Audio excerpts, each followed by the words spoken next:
I'm Sharon Brett Kelly. Today on The Detail, the Newshub bombshell and what it means for New Zealand. Tēnā tātou katoa, good evening. After providing daily news for almost 35 years, 3 looks set to lose Newshub Live at 6 and its all associated news programs, including its online news platform. It's a tragic day for all of us personally. It's a tragic day for the company, but it is a tragic day for New Zealand, and this is a game changer. Not only a dark day for Newshub, but also a dark day for TV3 and the production sector that employs hundreds and hundreds and hundreds of people on these shows across a multitude of production companies across New Zealand. 2 days ago, hundreds of staff were told to drop what they were doing and attend an emergency meeting where the local bosses of their multinational owner Warner Brothers Discovery broke the news. Unfortunately, we have not been able to find a way to make the production of Newshub financially viable into the future, and we as a commercial media company, cannot keep sustaining losses indefinitely. The last news show will be on June 30th, if not sooner.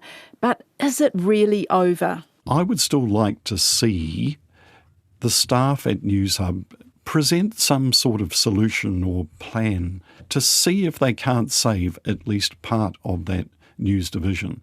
I don't think they should just give up. In a moment, long-time TV3 News boss, now Newsroom co-founder Mark Jennings, on why Newshub staff have to fight back. So, could the channel's early days be the inspiration? Cut it back, cut it down, go back to the bare bones, and just harness that raw energy that was present back in the early days. Rose Daly was a reporter in the Christchurch Bureau from the start in 1989. We were just so fired up and ready to take it to TV1, which we did on so many occasions. We whipped their ass and probably we didn't have the viewership that they had, and we certainly didn't have the money that TV1 had, but we made ourselves heard and seen and felt. What were some of the ways that you managed to skimp on resources? Oh wow. Well, we didn't have a voiceover booth, right? So we'd do our voiceovers wrapped in a curtain. One of the things, I guess, in terms of scrimping was because TV1 was such that they'd hogged all the rights to sport and major programming, but when the All Blacks were doing a practice run, TV1 blocked us out of the grounds. So Mark had the brilliant idea to hire a cherry picker, and so up over the stands comes Mike Johnson on his camera filming the practice. TV3 reporters worked for both the 6 o'clock news and the trailblazing late program Nightline. Today is our first anniversary. So in keeping with the opulent standard set on the 26th of November 1989, Nightline painted its nails, put up its hair and threw a party. Very quirky, rebellious and hilarious, and we had such fun. Fast forward 35 years, and like most of us in the news media, Mark Jennings got word of an emergency meeting on Wednesday morning. When I heard about the meeting, I really feared the worst, Sharon. I mean, this has been coming for a while. There have been signs, the sinking lid policy, the delaying of programs, the general lack of communication from the company. But I didn't expect the closure of the whole news division. I really thought it would be a significant trimming of some of the parts. But to shut the whole lot down, I was really shocked. I mean, that's the thing, isn't it? I think we're all not surprised, but at the same time shocked because it's 300 people. And that's a massive number of people, particularly to go onto the market at this particular time when the media is going through a trough. There's no question about that at the moment, and it's to do with technological change, decline in traditional advertising, the world economy, all sorts of things. So in this small market, for that number of people to suddenly lose their jobs in this industry, it's very distressing from that point of view. Do you know of any other time in New Zealand media since you've worked in it that something like this has happened? No, because, TV3's been going 35 years. It's had a rocky ride over that time, but it's always survived. And one of the key parts of TV3's identity has been news and current affairs.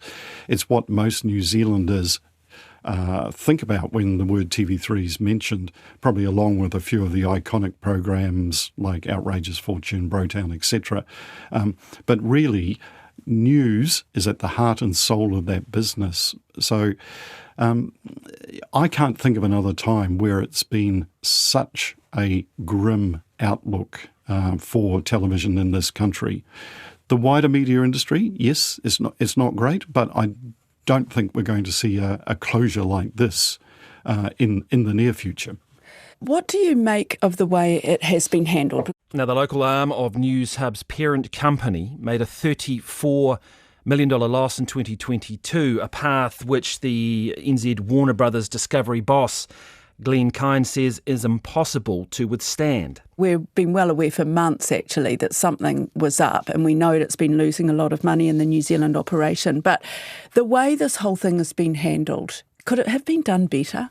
Well, I think you need to go back to Discovery taking over TV3 and then Discovery itself merging with Warner's.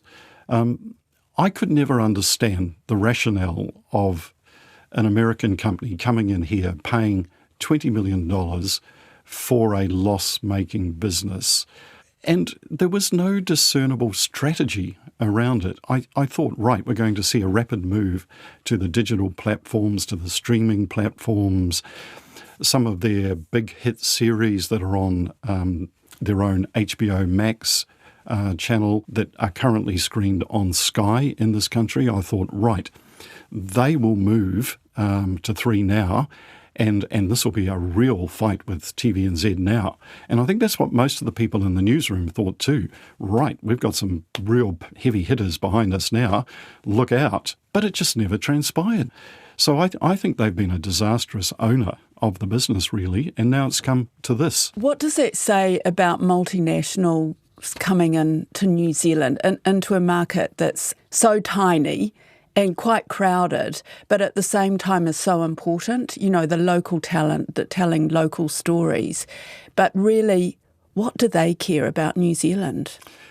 I think the ownership is a problem. And if you look apart from, well, a couple of very short bursts where TV3 was a publicly listed company in New Zealand, it really has never had the right owners. CanWest was probably the best because they were a true broadcasting company. But it took them a while to understand the business too. But the private equity owners, I don't think have been good owners at all. The business has carried way too much debt, always. And news businesses just can't carry debt. It is not a growth industry. It's really a survival type industry. Warner Brothers Discovery, we are a tiny pimple for them.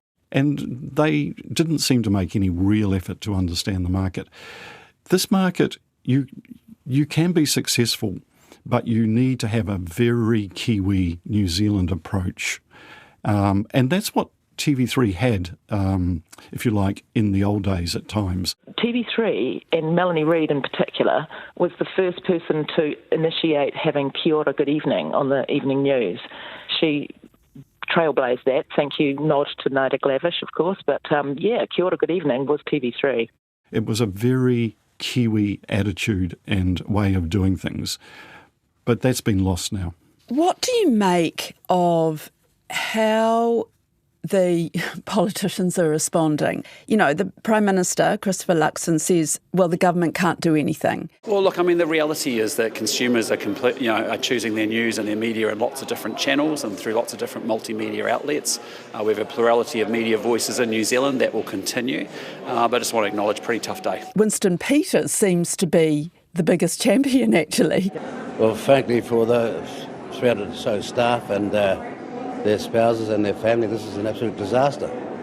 But it's also a disaster for this country's democracy. But then the minister of this industry, Melissa Lee, is saying, well, there are other channels for news out there, you know, there's nothing that can be done. I mean, we have a lot of other media in New Zealand who are moving on not just as a radio versus TV. It's a multimedia business now. There may be more concerned about linear mediums, but you've only got TVNZ now as a broadcaster. You've got one state broadcaster that will effectively have a monopoly of news in that medium. Is that not a plurality issue? If TVNZ is the only media that is actually producing news, what do you guys do? The political response has been, in my view, shambolic. And actually, apart from Winston, who seems to change his mind frequently on the media, there's been almost a lack of human decency and empathy around their responses. Melissa Lee's was just, I don't know, I just couldn't make any sense of it. She was suggesting Sky might step in. Well, there's Sky as well. There's a whole lot of other medias about. But, as I said, Newshub has been a valued media, news sources that people have actually turned to. I personally have enjoyed it. If you know anything about the media, you know that's not going to happen. And in fact, Newshub provides news to Sky. Correct. Luxon's view, we can't help or do anything. But Air New Zealand was bailed out majorly. So I think what it is actually symptomatic of is a lack of any media policy in this country, a lack of understanding about what do we want our media to look like, what is its role in society, and how can we facilitate that. If you look at most European countries or most European democracies, they do support their media. They support it through a variety of means. It can be tax breaks, it can be direct support, it can be other facilitation. They recognise its role in democracy of having a diverse, vigorous media sector. I don't think there's a recognition of that in New Zealand, but maybe this event will jerk a few people into actually thinking about it and maybe even doing something. There is this thing called the Fair Digital News Bargaining Bill, and that's sitting there, and we don't know whether this current government is going to support it. Could that have made a difference? I don't think it would have made a huge difference to Newshub, but it might have made some. If you look at what's happened in Australia, where the big digital platforms, Google, Facebook, pay considerable sums to Australian media organisations because their government, led by a guy called Josh Freudenberg at the time, did bring in really tough legislation. And Google and Facebook, particularly Facebook, caved in front of that and now pay hundreds of millions to the media in Australia. And if you look at the media in Australia, they're on a very sound economic footing, most of the players there, and it's a vibrant market. Victoria has got 4 major TV channels and some regional players, and that's the size of New Zealand. So I think the Fair Bargaining Bill is important, because what it's aimed at is, I guess, getting these big platforms to pay a fair and reasonable price for the material that they use and leverage off. If that happened, then the media in this country would be on a more solid footing. Now, there are deals in the market. I mean, Newsroom, for instance, has a deal with Google, but there's no guarantee that that deal will continue in the longer term, and it's not a lot of money. So having the digital bill would improve the situation, but I don't know if this government has got the appetite for it. This will be the thing to keep an eye on. This will be the test. Because, Andrew Schusterman, a former TV3 executive, he's saying that it's not just a loss of 300 Newshub workers. Big audience winners like The Block and Married at First Sight New Zealand and The Traitors, all those shows are under jeopardy. And that's because they're fully funded by the broadcaster. We now have to go to the funding agencies to help plug that gap. And the funding agencies, they're having their budgets cut too. As this rolls out, we're going to start to see how this is going to impact the production sector irrevocably, possibly. It threatens a huge industry of TV producers, local programming makers. Yes, Schusterman is totally right. There's been a big focus on Newshub, But this has ramifications much further than that. And the local production industry is what I think is going to happen. TV3 is going to really just become like a cable channel in the US, and it'll be run out of LA. The play out of programs already is done in LA. So I think we're going to lose most of those local programs. Warner Brothers Discovery says it will continue co-productions, but I just wonder who is going to enter a co-production with them now. And so I think it's going to have a massive effect on the local production industry. So again, I think the government needs to be thinking through this. This is not stopping at 300 people. This is definitely going further. It's hard to imagine that Newshub is going to carry on until June the 30th. What do you think? Yeah. Well, morale's going to be rock bottom, and people will be going, through the paces, if you like, sleepwalking to that date. Often with these things, it gets to a point where the process is sped up. But, I would still like to see the staff at Newshub present some sort of solution or plan to see if they can't save at least part of that news division. I don't think they should just give up at this point. What would they need to do? They need to really slim down that news organisation. They need to cut every ounce of fat out of it. Here's what I'd do. I'd cut the bulletin to half an hour. I'd have one newsreader instead of two. Disestablish the foreign correspondents' positions in London and in the US. I'd look to move the whole operation, particularly the people, maybe not the studio initially, to a cheaper building somewhere on the city fringe further away. I would also then go to the big advertising agencies and some of the big corporates in New Zealand, Kiwibank, one telecommunications company, and I'd talk to their chief executives and say, look, do you want to save this? All you have to do is direct a bit more of your advertising dollars towards Newshub. And I think they'd say yes. And I'd also ask the government to waiver the transmission fees that Kordia charges. Suddenly you've probably got your news budget down to half of what it originally was. And then I'd say to Warner Brothers, okay, there you go. News is no longer losing money. Still want to go ahead with this?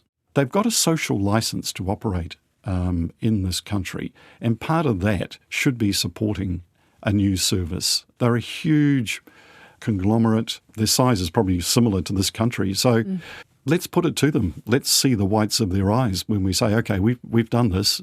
Now you guys go ahead. There's a lot of talk about, one TV news outlet. Why is that so bad? Competition is the lifeblood of, well, all media really, but particularly in that television sector.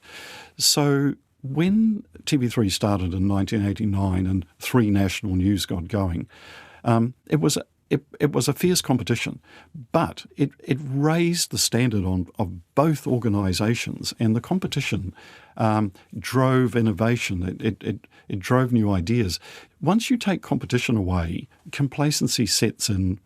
You'll just find that the news quality will deteriorate. And that's why TVNZ itself is not happy about this. It actually knows that. And is that why advertisers should care about this? Is that why they can be persuaded to maybe back a half-hour news show? Totally. And there's another thing. If TVNZ has a monopoly, particularly on, say, news viewers around that 6 o'clock hour, they will use that to potentially increase their rates. One game in town, that game starts to make the rules. What's next, do you think? I mean, people are talking about stuff. Can stuff survive this trough in the market? Yeah, I think the whole media industry is struggling. There's no question about that. Warner Brothers talks about 100 million disappearing out of the market over the last couple of years. Well, that just hasn't just affected them. It's affected the whole commercial media sector. But this will also be a wake-up call for the public and for New Zealand Inc. They need to support local media. And readers, viewers, etc. need to also understand that they need to pay something. This has been the big problem for free-to-air because they can't easily develop a subscription model. But other companies like Stuff, The Herald, Newsroom, etc., they do have subscriber models, and if the consumers of these products don't pay something, and it can be as little as a cup of coffee a week, you will hardly notice it, but it means a huge amounts to those organisations. If we don't come to that realisation, then yes, there will be further victims. It could be Stuff, I don't know. Juliet Speedy, who's Newshub South Island senior journalist, was hoping that, there might be a rescuer.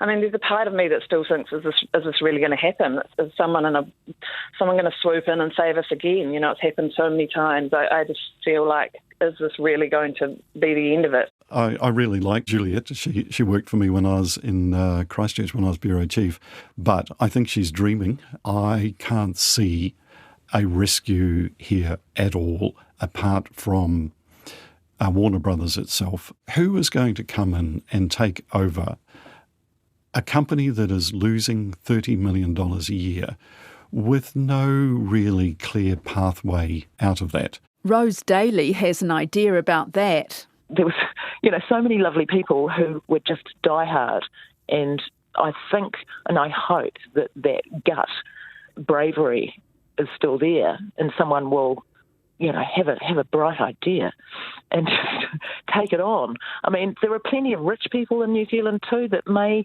have, some sort of respect for the incredibly important role that independent journalism has, and maybe they could bankroll it, I mean, do you need all that money?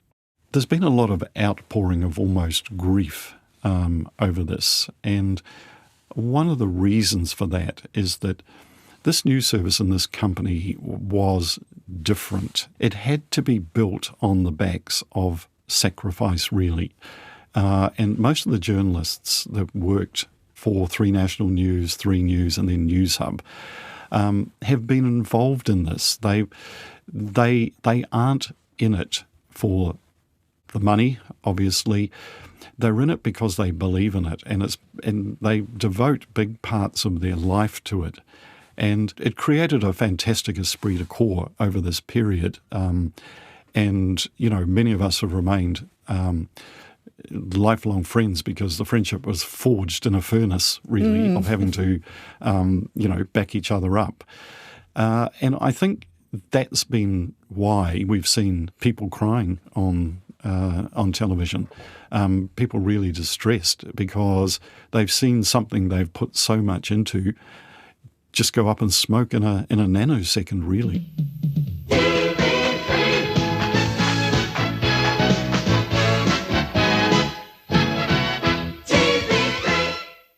And I think back to the Nightline days of Belinda Todd and Bill Ralston.